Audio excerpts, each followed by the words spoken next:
Now that you've had a little bit of time to sleep on it, are you still pissed? Have you finally accepted what the Bengals are? We are going to talk about all of that. We're going to recap the game. We're going to go into maybe some decisions that they should have made in the offseason to be better in 2024. And where Ja'Marr Chase is going to go. Now that I've seen his production and seen how good he is year in and year out, it almost begs the question, I think, does Ja'Marr Chase even want to sign here? Would he want to? Would you if you were Ja'Marr Chase? We're going to talk about that. This is Deep in the Stripes, the sickest Bengals podcast around, and I am your host, Elise Jesse. Turn up your volume. Because you're about to listen to The Sick Podcast. Deep in the Stripes with Elise Jesse. From 31 yards, McPherson. And Cincinnati is heading to the Super Bowl. They did it. They beat Mahomes at home. Wow, Joe Burrow. No way. The sickest Cincinnati Bengals podcast. It's gonna be sick.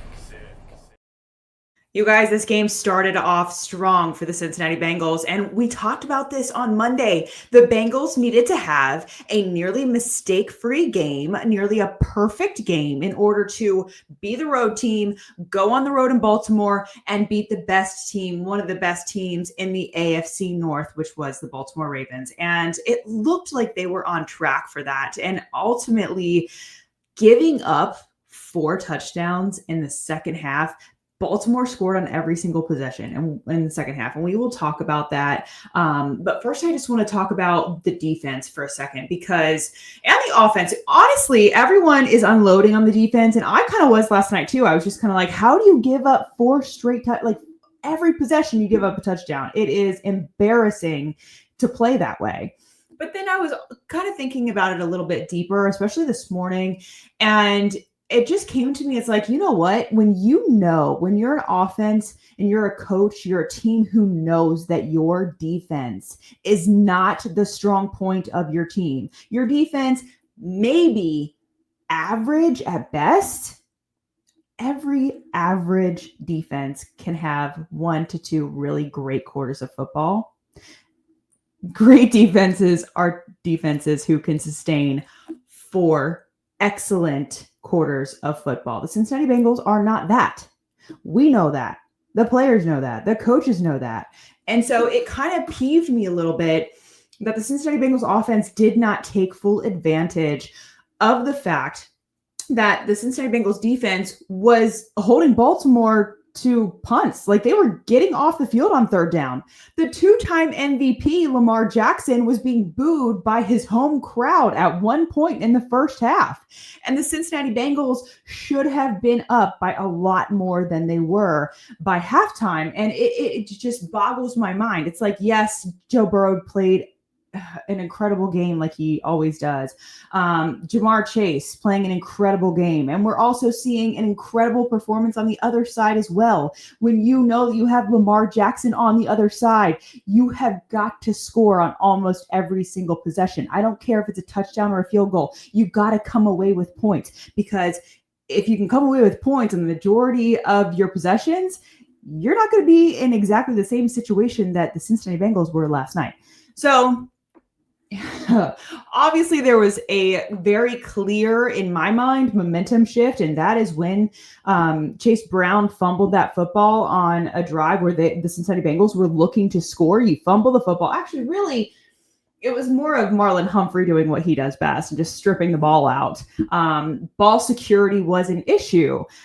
Their brand new running back, Khalil Herbert, first touch, he fumbles. Thankfully, he didn't lose that fumble, but the Cincinnati Bengals losing 6 fumbles on the year is inexcusable. That is inexcusable. And I think that makes me think even into the offseason a little bit, where the Bengals have this horrible habit sometimes of where they have players who want to stay in Cincinnati. They have players who are productive, and they love the city. They've grown to love the city of Cincinnati. They want to stay here, and they're asking to stay here. They're making it very clear that they want to stay a Cincinnati Bengal. And for whatever reason, the front office decides that they're not going to go that route. We've seen it especially with Andrew Whitworth, man. That was one that really crushed them. Andrew Whitworth wanted to stay here. If you've never heard him tell his story, you got to go look it up on YouTube, wherever it is, because I remember how devastated they were when they realized that the Cincinnati Bengals, obviously he said he wanted to stay here, and then they drafted 2 more tackles underneath him.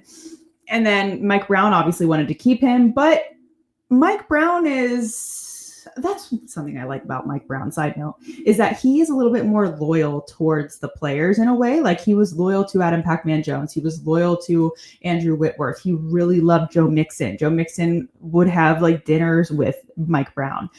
But the Blackburn clan, they're a little bit more cutthroat, I think. And the players have experienced that on numerous levels. So Andrew Whitworth wanted to stay here, basically called him old. He goes to LA, he wins a Super Bowl, and now he is living his best life with a house in LA, probably an infinity pool and a Super Bowl ring. And they could have kept Joe Mixon on this team. And I'm not trying to throw strays at Chase Brown. I love Chase Brown's explosion. I think the world of him as a person. I think he is a great player. But I also think that this team was spoiled by Joe Mixon's ball security and his ability to take care of the football. The man has not fumbled the ball in years. 0 fumbles in 2022, 0 fumbles in 2023. He has not fumbled yet in 2024 by the stats I looked up. He's on a 6-3 team in Houston right now. He wanted to be a Cincinnati Bengal. He wanted to stay here. And the fumble, obviously the running backs are not the only ones who have fumbled. We've seen tight ends fumble. We've seen Joe Burrow fumble. But the running backs were the ones who fumbled last night, and that's why we're highlighting that a little bit more. It's inexcusable. Take care of the football. It's shifted the momentum completely. It's almost like it gave the Baltimore Ravens a new breath of fresh air. They were struggling in the first half. As I said, getting booed off the field. They were clunky. The Bengals defense held Baltimore to their lowest points total at halftime all season long. And that's the outcome. It's actually insane. It's not insane, but it's just something where you're like, par for the course for the 2024 Cincinnati Bengals. Of course, that's how they lose. It's ridiculous. I think it's ridiculous that they lost in such a manner. We're also going to talk, don't worry, we're still going to talk about the decision to go for 2, the play call. I'm kind of on the fence, honestly. I would love to hear from you guys what you think about that situation, because last night I felt a certain way, and then this morning I felt a different way, and I'm still kind of on the fence about the whole situation where Zach Taylor did decide to go for 2. There's 38 seconds left on the clock. And mind you, already this season, the Bengals and the Ravens went to overtime. Baltimore ended up kicking a field goal and they would win in overtime in week 5. So I don't know if maybe they were trying to avoid that situation, but I look at it like this. Like, if on one hand, yes, I understand the decision to go for 2, because then you have the 1-point lead and you essentially have to trust your defense to stop Lamar Jackson for 38 seconds. Can they do that? I mean, that's not a long time to give maximum effort. I would think that you'd be able to do that. But you also have to think that on the other side, Lamar Jackson is going to go balls to the wall aggressive, because it doesn't matter what kind of points he gets if they win the coin flip, or even in the last 30 seconds if it goes extra time. But even in the last 30 seconds, he's going to go balls to the wall, because it doesn't matter. All he's trying to do, it doesn't matter if it's a field goal. It doesn't matter if it's points. He's winning. He's trying to win the game in the final 30 seconds. So I feel like by kicking, or by going for 2 when you're up by 1, that makes Lamar Jackson's play a lot more aggressive compared to if you were to kick the extra point and then it would be tied. You go to overtime. I think I'm okay with the decision. I keep going back and forth. So just let me know what you think, because I really can't decide. What I can decide on is that I hated the play call. Hated the play call for 2-point conversion. You have Ja'Marr Chase playing out of his mind on a different level than we've seen all season long. Over 250 receiving yards, 3 touchdowns, and I think he caught 11 passes. And you're not going to feature him as the guy who catches the football for the 2-point conversion. What? He wasn't even the first read. He wasn't the first read. Joe Burrow didn't even see him. That's crazy to me. You can't put Ja'Marr Chase in the slot. You can't put Ja'Marr Chase in motion, see if anybody follows him. He's not your very first read on that play. Ja'Marr Chase said he was open. Joe Burrow didn't see him. And of course, Joe Burrow did throw on his first read, which was to Tanner Hudson, and he was getting pressure. He was being hurried. So I understand that. It doesn't make sense. It's irritating. It's irritating to me, because I think that from what we've seen of this duo, Joe Burrow, take everybody else out, Joe Burrow and Ja'Marr Chase can make it happen. You said you were going out there to win the game, but you didn't think Ja'Marr Chase would be the top guy, the top target in that situation. I don't know. I personally would have loved to see a different play. I would have loved to see Ja'Marr Chase as a featured target on that play, personally. I feel like I've already ranted a lot, so I want to show you guys some numbers. We're going to show you guys the specific numbers of Joe Burrow and Ja'Marr Chase in this game. And it's honestly pretty incredible if you really think about it. Burrow's week 9 stats, 428 yards, 4 touchdowns, no interception. One could have been, but they got lucky there. Chase's week 9 stats, 11 receptions, 264 yards, and 3 touchdowns. And let's just look at, because thankfully Sammy made another graphic for me, because I asked him if he would make a graphic of the Baltimore games combined, the 2 games between Baltimore and Cincinnati. Look at these numbers. Look at this.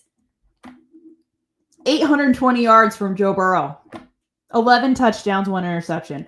Ja'Marr Chase, 21 catches for 457 yards and 5 touchdowns, and the outcome is 0-2. In what world does that make sense? Does that not compute? Like, that doesn't compute for me in my head. It does not make any sense unless you simply say Cincinnati Bengals defense, then it'll all make sense. I tweeted last night, I've never experienced trust issues until I started watching the 2024 Cincinnati Bengals defense.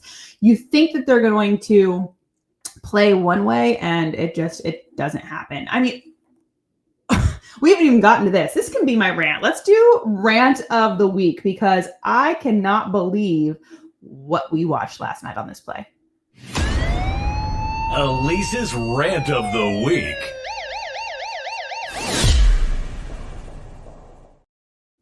Tylan Wallace. Are you kidding me? 84 yards to the house. The tackling was atrocious. Atrocious. How long have we been saying that the Cincinnati Bengals suck at tackling? Years. Why hasn't it been fixed? Geno Stone? What was that? What was that, man? Come on. Tylan Wallace, look up his stats real quick. Or I can just tell you. In every other game, according to ESPN, in every other game this season, Tylan Wallace, goose egg, goose egg, goose egg, goose egg. Cincinnati Bengals, I think week 5, I think he was 2 for 2 for like 31 yards or something. He has a career game against the Cincinnati Bengals defense. He doesn't do jack against any other team in the NFL this season.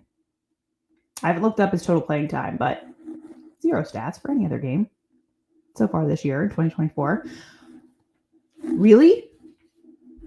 Can't tackle the guy? He's going 84 yards. Can't push him out of bounds? Come on. To me, I get so frustrated when I see that, because to me, that's an effort thing.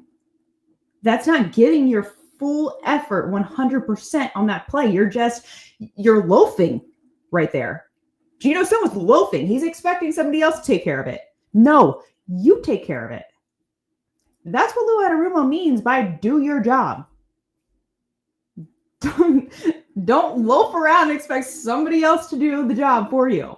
No, you make the tackle. You push him out of bounds. Don't let him score an 84-yard touchdown.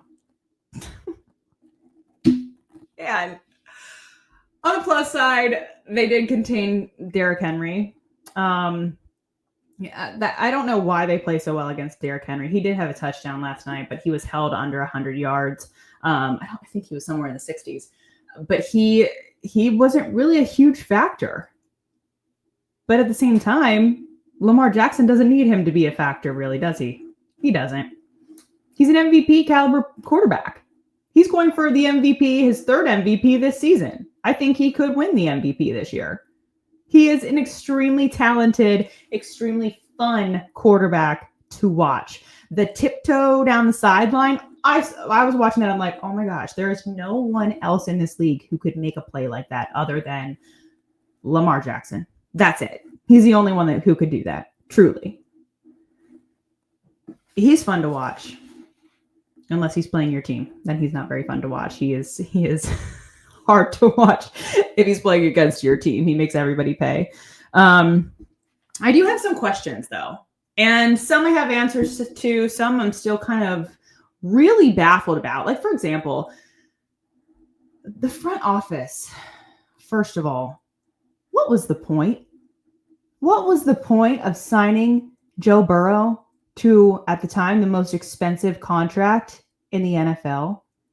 If you know he's productive, you know he's a talented, amazing player, and you're not going to help him out on the other side. I know the majority of the resources are going to Joe Burrow, but you're not going to extend some more resources to help him out on the other side. Joe Burrow can't win games by himself. Joe Burrow and Ja'Marr Chase can't do it all by themselves. If you're Ja'Marr Chase and you're looking at what's happening, you are having one of the most productive years of your career. What would you do? If you're in his shoes, put yourself in his shoes for 1 second. Would you be cool with negotiating back and forth with the Cincinnati Bengals, going lower than anything that you are willing to take? No.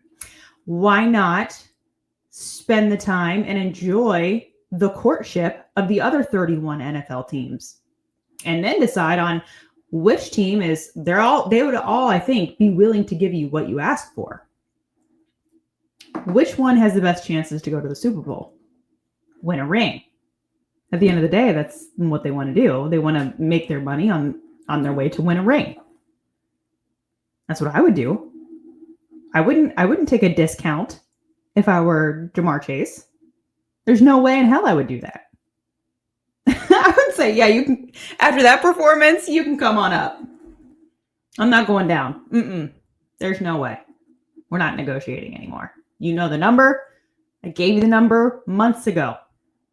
Meet it.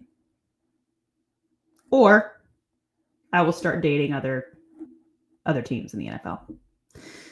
I don't know. That's how I would roll.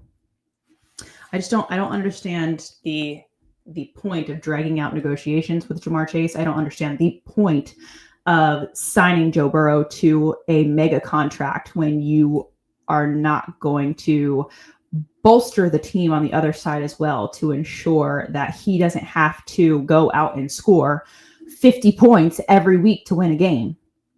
It's not going to happen every week. Cincinnati Bengals giving up 35 points last night. Gave up 41 in the first meeting with Baltimore. They're not a good defense. We knew that. We all know that. Didn't try to make them better at the trade deadline either, which is also frustrating, but it's also expected. So you don't like get your hopes up around the trade deadline because you know what the deal is, how they've been for decades. We've already covered, is this team better with Joe Mixon? That's a simple no. I'm sorry. This team's not better without Joe Mixon. They're not. Will this team That's the other question. Has this team figured out an answer for T. Higgins, who has been out multiple games with soft tissue injuries? I think everyone has noticed that when T. Higgins is not in the game, it is much harder for this offense to score touchdowns. Going into last night, Joe Burrow had a career of 17 touchdowns against the Baltimore Ravens defense through, I think it was 8 games he's played the Baltimore Ravens before last night. And 6 of those, about a third, went to T. Higgins. He is an important piece of that offense. And they looked better than I initially thought they might, just because I consider Eric All Jr. to be a huge piece of this offense and their ability to make big plays and their ability to move the ball down the field. He is a vicious blocker, which they need. I think that Cody Ford, honestly, the fact that he's having to step up into a situation where Orlando Brown Jr. is incredibly talented. Not only talented, he moves so well and he's such a big body. It's so hard to get around him. And I know Cody Ford has needed help on multiple plays. You probably saw multiple plays where Chase Brown sometimes was having to come in and help Cody Ford to keep Joe Burrow from getting hit again, which that's another thing we can talk about. Don't even get me started on the hits. The protection was atrocious too last night. But Cody Ford is doing the best that he can. The Cincinnati, I think we forget that Trent Brown has been on IR. Orlando Brown Jr. not playing in that game. The protection issues were glaring. But Joe Burrow, luckily, is so good. He is able to step up in the pocket and make plays, extend plays, scramble, making it hard on Baltimore's defense. He really made the offensive line look better than they were last night, in my opinion. He was also hit 13 times. It just came down the wire right before I hopped on here. It just came down the wire where Zach Taylor said that Joe Burrow is dealing with left arm soreness. Of course he is. He was hit 13 times last night. He's been hit 60, by my math, double check that. He has been hit 64 times this season. Now, he's only taken 23 sacks. Still way less than Deshaun Watson, and Deshaun Watson hasn't played in weeks with injury.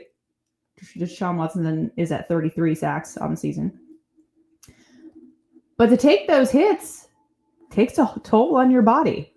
So yeah, I am not shocked that Joe Burrow is dealing with left arm soreness after being hit over and over and over. I felt like he was hit on every single throw last night. Is this team better? This is another question for you. Is this team better, do you think, with the addition of Geno Stone?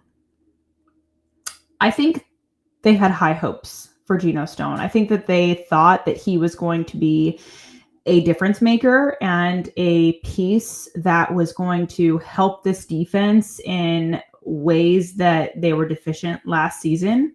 And I think that they thought that he was going to be able to fill a significant void left behind. You know who I'm talking about. Jesse Bates. Another player they didn't want to pay, went to another team, and is balling out. And now let's get to the topic that has just been taking social media and everybody else, every news outlet, sports outlet by storm: the officiating. Sammy made me an amazing graphic to show. It's like a picture, and it shows exactly, look at this.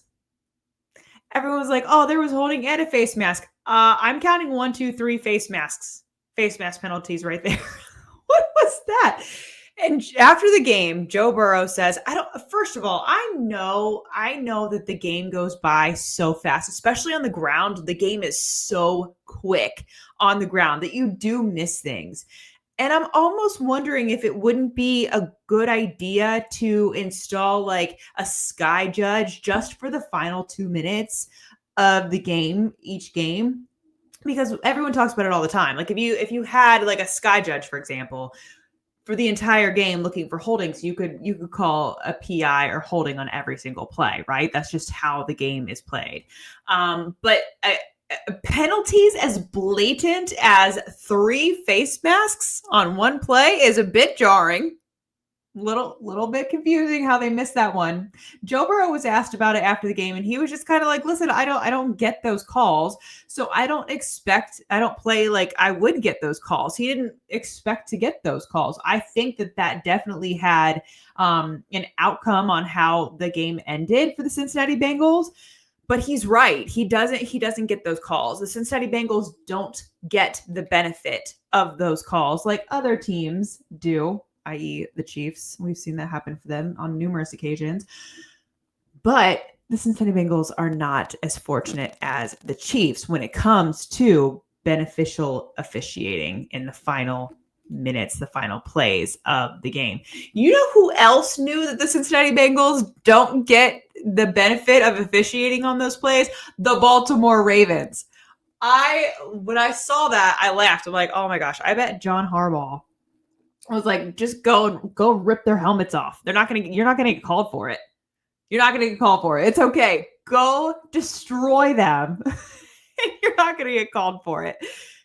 And if he did say that, I don't know if he did say that, but if he did say that, he is right. The Baltimore Ravens absolutely knew that the Cincinnati Bengals don't get those types of calls. A blatant face mask. 3 of them. And holding.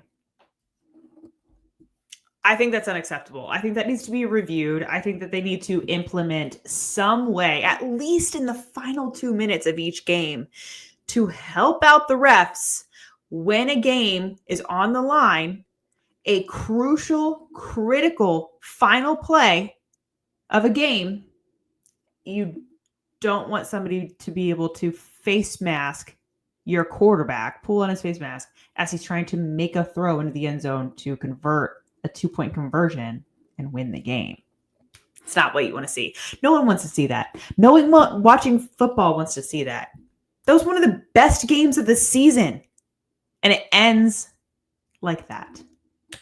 Brutal, but also, as we've said, expected on the Cincinnati Bengals side of things. Where do they go from here?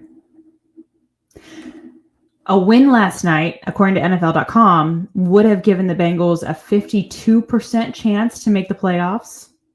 It would have put their season, their playoff hopes, it would have put it into a skillet, warmed it up. It would have warmed up their playoff hopes, and instead, back to the fridge they go. Their playoff hopes are cold. They're back in the, I think it's 23 to 28% chance of making the playoffs. They have to win next Sunday against the Chargers before the bye week. Must win. It is so ridiculous to have to say the words must win all season long. We say it every week. It's a must win. It's a must win. It's a must win. Every week's a must win. You don't have any more room to be deficient. You don't have any more room to suck. You don't have any more room to miss tackles. You don't have any more room for bad plays. You don't have any more room for fumbles. You don't have any more room for mistakes. If you want to sniff the playoffs, you got to play good football. I don't know where that's not computing. It's not happening necessarily on every single play, and especially on the defensive side of the ball. Fortunately, they do have some extra time to heal their bodies now. They have a weekend off, as do you. You can enjoy your family, your friends. Hopefully you have beautiful weather wherever you're watching this from. You can enjoy your Friday, Saturday, Sunday because your team's not playing. And then get ready for the Chargers. I'm annoyed, but I'm not shocked by the outcome that we saw last night. And that's all I really have to say. I have more questions after that game than I did before that game. So it is what it is at this point. Are they totally out of it? No. But do I trust that this defense can hold it together for 4 quarters in order for this team to pull off wins against good teams? Sure, you can beat crappy teams. Okay. Congratulations. Beat the good teams. You talk about playoffs. If you made it to the playoffs, no one would want to face this offense. That's for sure. You're not going to get there if you can't beat a good team. You're not going to even sniff it. You're going to be watching the playoffs from your couch. That's not a spot where any player wants to be. So, woosah. Deep breath. 4-6. They are what their record says they are. I'm sure that Joe Burrow, you do ever think about, I was going to end it right there, but this is another question. Here we go. Do you ever think about what Ja'Marr Chase and Joe Burrow think about the situation? Like you're having career years, the most productive you've ever been, and you're 4-6 to show for it. Joe Burrow has almost 1,000 passing yards against the Ravens in 1 year, and he's over 2. Wild. Anyway, hopefully you're calm now. You've been able to digest all of it, and now you can go into your weekend and actually enjoy yourself this weekend. And as always, thank you so much for watching, because I know more than anybody, you could be doing anything else with your time. So I appreciate you being here with us and recapping another brutal loss. Have a good weekend. And that's a wrap. Hope you don't miss us too much until next time. Follow the Sick Podcast Deep in the Stripes with Elise Jesse on YouTube, Instagram, Facebook, Google Play, and Apple Podcasts.